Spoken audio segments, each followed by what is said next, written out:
Black and Vintage Challenge, Person 10, Marion Croak. She's credited with initiating and further developing the technology known as Voice over Internet Protocol, which is used in apps such as Skype. She's also credited with being a pioneer in sending money through text messaging and also voting by text for shows such as American Idol. She has more than 200 patents, with more than 100 of them being in Voice over Internet Protocol technology.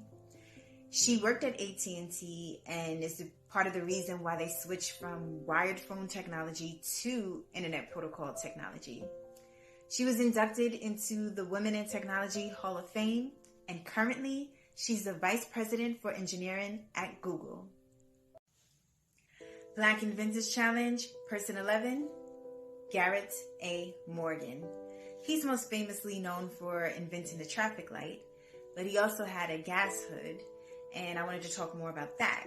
So he had this gas hood, he couldn't really sell it. There was a mining explosion in his town, and someone there remembered that he had this gas hood. So Garret Morgan and his brother rescued about 4 or 5 miners in the explosion. He gets all of these orders from around the country, but then a picture surfaces of him during the rescue, and people see that he's black. So then a lot of the orders are canceled. In order to try to sell it at conventions, he hired a white person to pretend to be the inventor, and then he portrayed like a Native American chief who went into like a smokehouse and like created this character. So Garret A. Morgan, he still thrived, but it was so much racism that he encountered. Black and Vintage Challenge, Person 12, Mary Kenner. She invented the sanitary belt, which paved the way for the sanitary napkin. So while she was trying to get her product manufactured or companies to take interest in it, she experienced a lot of racism.